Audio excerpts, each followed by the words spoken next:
আকাশগামিনম যাহারাশ্চ নেত সতীর বঙ্গ দকেন শান্তকায় চ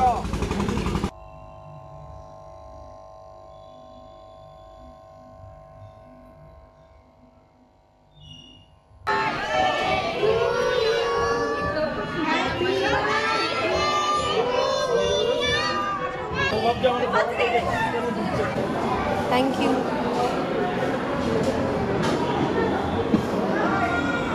Thank you so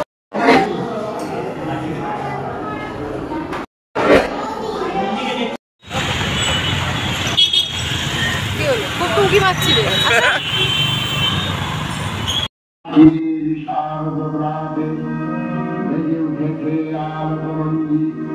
Anandita শ্যামণী মাতৃকা চিন্ময়ী মৃন্ময়ী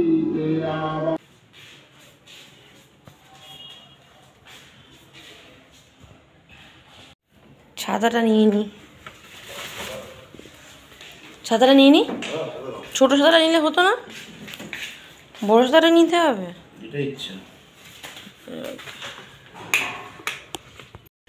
সকাল সকাল আমি আর সুমিত বেরিয়ে পড়েছি। এটা হচ্ছে আমাদের মানে ফ্ল্যাটের মধ্যেই যে নিজস্ব রাস্তা, সেই রাস্তাটা আমাদের বহুবার দেখিয়েছি।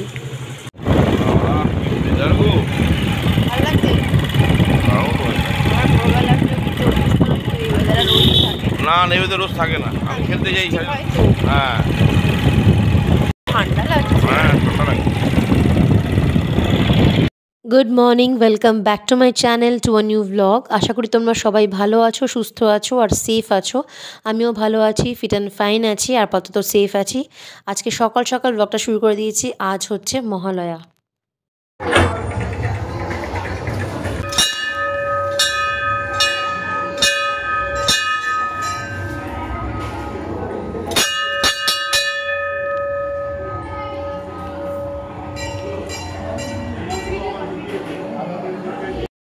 আজ হচ্ছে মহালয়া। পিতৃপক্ষের অবসান ঘটিয়ে দেবীপক্ষের হলো আজ সূচনা। শুভ না অশুভ, ভালো না মন্দ, সত্যিই এবছরটা বুঝতে পারছি না। তিলোত্তমা বিচার এখনও পায়নি। যারা অন্যায় করেছে তারা আজও শাস্তি পায়নি। তিলোত্তমার ঘটনা মানুষকে ভেতর থেকে নাড়িয়ে দিয়েছে, পায়ের তলার মাটি সরিয়ে দিয়েছে। তবে এই ঘটনা তো প্রথম ঘটেনি দেশে, এর আগে বহু ঘটেছে।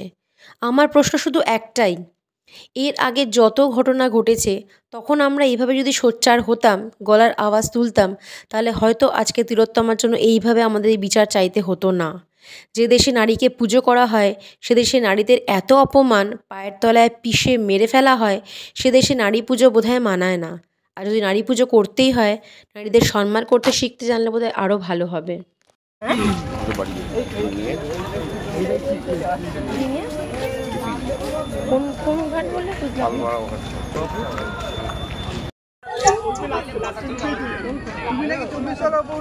সত্যি কথা বলতে সারা বছর ভোরবেলা ঘুম থেকে এভাবে উঠিও না, আর বেরোনো তো ছেড়েই দাও। এই একটা দিন মহালয়া, যেদিনকে আমি আর সুমিত ভোরবেলা ঘুম থেকে উঠে পড়ি, মোটামুটি 5টার মধ্যে উঠে পড়ে পুরো মহালয়াটা শুনি বসে বসে। তারপরে আমি আর সুমিত বেরোই, ধরো 6টা 6:30 এরকম টাইমে বেরোই। সেরকম টাইমে আজকেও বেরিয়েছি। মানে বেরিয়ে ভিড় একবার দেখো মানুষের। তখন মানে ঘর থেকে বেরোনোর পর অ্যাকচুয়ালি মনে হয় যে কত মানুষ, কেউ তর্পণ করার উদ্দেশ্যে বেরিয়েছে, কেউ পুজো দেওয়ার উদ্দেশ্যে বেরিয়েছে। তারপর ভোরবেলা ভোগ দেওয়া হচ্ছিলো, সেই ভোগের জন্য অনেক মানুষ লাইন দিয়েছে।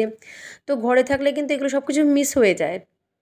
তো সেটার জন্যে আমি আর সুমিত সকাল সকাল ভোরবেলা প্রত্যেক বছর মহালয়াতে বেরোই। তো মহালয়াতে প্রত্যেক বছর সুমিত তর্পণ করে। এই টাইমটা সুমিত সকালবেলা কোনো সময় করে না, কারণ এই সময় অ্যাকচুয়ালি ভাটা থাকে। তো বেলার দিকে মোটামুটি 11টা 11:30 পর জোয়ার যখন আসে তখন সুমিত অন্য একটা ঘাট আছে যেখানে আমাদের এক পরিচিত বন্ধু আছে, সাহেব নাম আর কি। তো ওর বাবার উদ্দেশ্যে মানে কাকুর উদ্দেশ্যে তর্পণ করে। তো ওর সাথে সুমিত একসাথে গত বছর থেকে শুরু করেছে তর্পণ করা। তো সেটা তো বেলায় যাব ঠিক আছে, বাট সকালবেলা এসে আমাদের যে মানে স্কুল লাগোয়া যে গঙ্গার যে ঘাট আর কি, সেখানে এসে তোমরা লোক সংখ্যার গাড়ির সংখ্যা থেকে আশা করি বুঝতে পারছো যে কী পরিমাণ মানুষ এখানে এসছে আর কী পরিমাণ ভিড় হয়েছে। আনএক্সপেক্টেড, মানে আমি আসলে সত্যি কথা বলতে বুঝতে পারিনি যে এখানে এতটা ভিড় হবে। আর এটা হচ্ছে আমাদের বাটা ব্রিজ। তো বাটা ব্রিজের এই ডান সাইডে দেখো, দেখলে বুঝতে পারবে এখানে পুরো মাঠটা জুড়ে মেলা বসে আর দূরে ওই হচ্ছে প্যান্ডেলটা। তো প্যান্ডেলটা তো ভীষণ সুন্দর, পরে দেখাবো।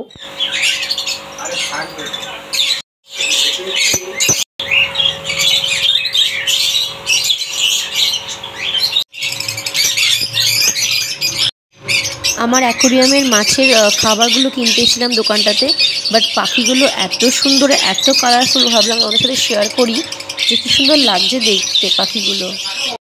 এখন ঘড়িতে বাজে ওই 11:30 মতো, আমরা বেরোলাম সুমিত তর্পণ করবে। তো সামনে যে দাঁড়িয়ে আছে সাদা ধুতি পরে সেটা হচ্ছে সাহেব, আর পেছন দিকে যে দাঁড়িয়েছেন ভদ্রলোক উনি হচ্ছেন সাহেবের কাকা। তো সাহেবের কাকা প্রত্যেক বছর তর্পণ করে আসে। সাহেবের বাবা মানে কাকু অনেক বছর আগে ছেড়ে চলে গেছেন, তো সেই জন্য। আর সুমিত গত বছর থেকে শুরু করেছে তর্পণ করা, শ্বশুরমশাই চলে যাওয়ার পর থেকে। তো মোটামুটি আমরা এই ঘাটটাতেই প্রত্যেক বছর আসি, সুমিত তর্পণ করে। তো ওই যে ঘাটটা সকালবেলা তোমার সাথে শেয়ার করলাম বাটা গঙ্গাধর স্কুলের পাশে, ওই ঘাটটা অ্যাকচুয়ালি নামানোর জন্য কোনো প্রপার ঘাট নেই। এখানে যেমন দেখতে পাচ্ছ সিঁড়ি করা আছে, সুন্দর নাবার জন্য জায়গা করা আছে, ওখানে এরকম কিচ্ছু করা নেই। তার জন্য ওখানে নামাটা খুব রিস্ক, মানে ওখানে খোয়া পাথর বলে না, বড় বড় ইটের টুকরো, ওরকম দিয়ে রাস্তা করা আছে। বাই চান্স যদি কেউ পড়ে যায়, মানে এটুকু কনফার্ম যে হাতে পায়ে কেটে যাবে, কোমর না ভাঙুক কেটে যাবে, মানে একটা ভয়ঙ্কর কিছু ক্ষতি হয়ে যাবে।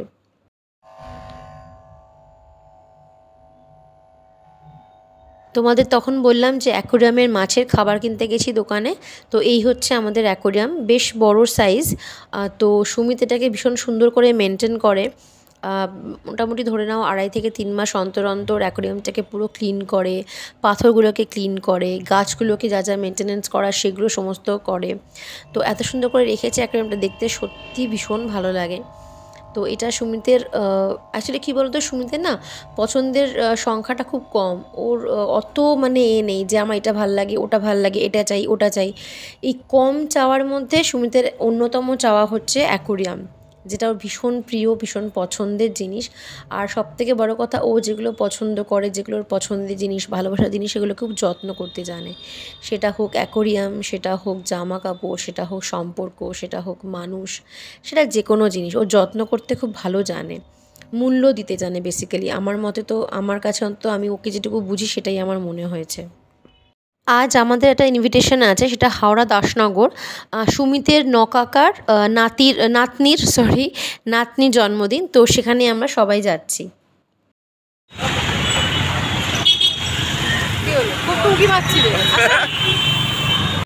অ্যাকচুয়ালি যখন রেডি হচ্ছিলাম তখন এত তাড়াহুড়োর মধ্যে রেডি হয়েছি, তোমাদের সাথে কোনো কথা বলতে পারিনি, শেয়ার করতে পারিনি যে আমাদের দুজনের আউটফিট আজকে কী ছিল। তো দেখতেই পাচ্ছ আমি পরেছি চিকনের সালোয়ার কামিজটা, আর ইয়ারিংটা আমি নিয়েছি একটা অনলাইন পেজ থেকে, তোমাদের আমি সমস্ত ডিটেলস আমি দিয়ে দেবো। তো তাদের থেকে নেওয়া, অসম্ভব ভালো ওদের কালেকশন, জাস্ট দুর্দান্ত আর কি বলতেই পারো।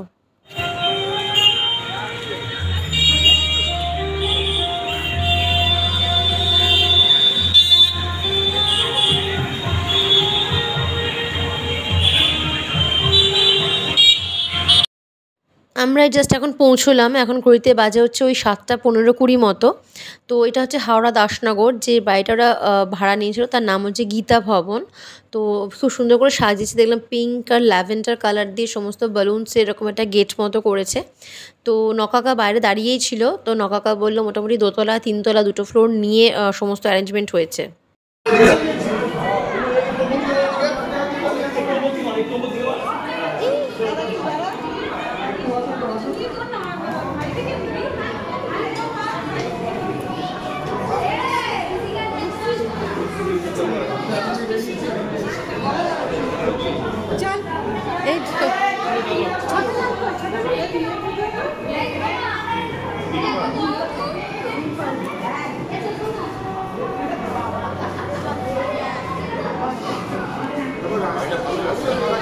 সুন্দর।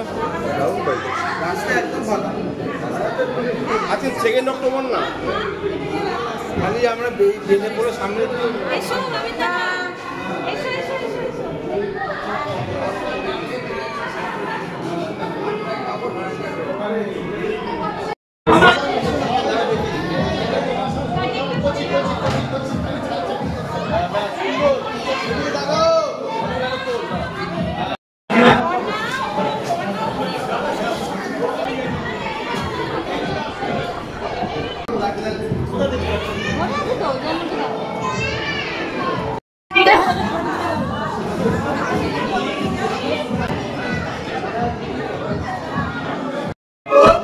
মিষ্টি লাগছে। ব্লগ ব্লগ না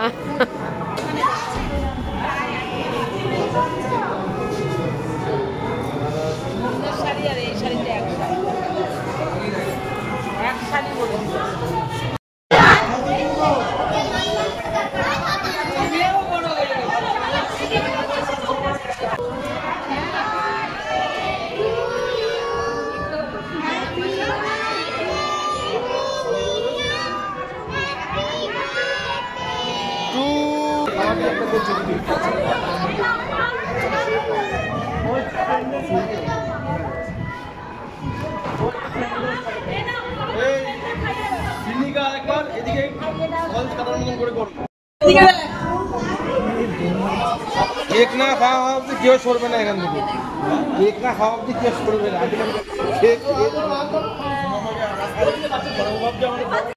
মোটামুটি অনেক যুদ্ধের পরে কেক কাটাকাটির পর্ব শেষ হয়েছে বাচ্চাদের। এবার আমরা এসেছি একটুখানি স্টার্টারের কাউন্টারে। তো দেখতেই পাচ্ছ, নাম হচ্ছে টুটু ক্যাটারার। তো এনাদের খাবার আমরা এর আগে বহুবার খেয়েছি, অসম্ভব ভালো রান্না করে। তো এখানে স্টার্টারে ছিল হচ্ছে চিকেনের একটা প্রিপারেশন, আর ছিল পনিরের একটা প্রিপারেশন। তো আমি তো পনির খাই না, তো পনির আমি অবভিয়াসলি টেস্ট করে দেখিনি, বাট হ্যাঁ চিকেনটা ট্রাই করেছি, ভীষণ ইয়াম্মি ছিল আর ভীষণ টেস্টি। আমার ভীষণ ভালো লেগেছে স্টার্টারের আইটেমগুলো। স্টার্টার খাবার বেশ খানিকক্ষণ পরে আমরা ডিনার করেছিলাম, কারণ ফিরতেও হবে হাওড়া থেকে সেই বাটানগর, তো খুব বেশি দেরি করতে পারতাম না। তো এটা হয়েছে যেখান থেকে আমরা প্লেট, স্পুন এগুলো কালেক্ট করব, সেই কাউন্টারটা ভীষণ সুন্দর করে সাজানো ছিল। আমি এখানে এই জায়গাটা তোমাদের ভালো করে দেখিয়ে দিলাম জুম করে, তোমরা চাইলে পজ করে দেখে নিতে পারো, কন্ট্যাক্ট নাম্বার সবই ডিটেলস দেওয়া আছে। এখানে ছিল যেরকম বেসিক থাকে গ্রিন স্যালাড, অনিয়ন স্যালাড, তো কিছু মিক্সড রায়তা ছিল, রেড অনিয়ন সিল্কা ছিল, এরকম সব রাখা ছিল। আর এগুলো তো মধ্যে আমি শুধু নিয়েছি সেটা হচ্ছে স্যালাড নিয়েছি, বাকি আইটেম কিছু নিইনি। আর এটা হচ্ছে মেন কোর্সের জায়গায় চলে আসি, যেখানে অসাধারণ কিছু রান্নাবান্না আয়োজন করা হয়েছিল। প্রথমে দেখায় সেখানে তোমাদের সামনে রাখা আছে হচ্ছে কড়াইশুঁটির কচুরি, পিস কচুরি, যেটা তোমাদের সামনে ভেজে দেওয়া হচ্ছে, মানে বেলে ভেজে দেওয়া হচ্ছে। তার সাথে ছিল হচ্ছে আচারি আলু, যেটা অসম্ভব ভালো খেতে হয়েছিল।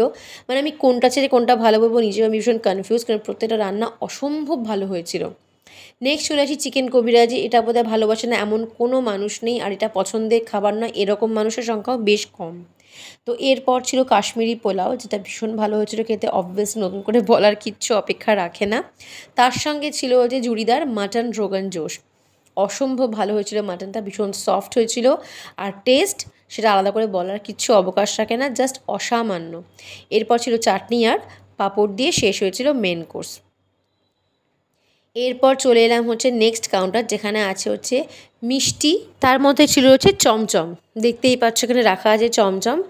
আর এর পাশে রাখা ছিল আয়োজন সমস্ত, সেটা হচ্ছে আইসক্রিম কাউন্টার, যেটা রেডি করা ছিল না, কেউ সামনে গেলে তবেও সুন্দর করে রেডি করে তারপরে সার্ভ করছে।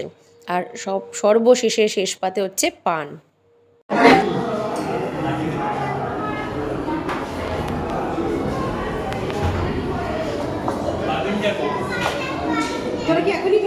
হ্যাঁ না, নিচে গিয়ে বসে একটু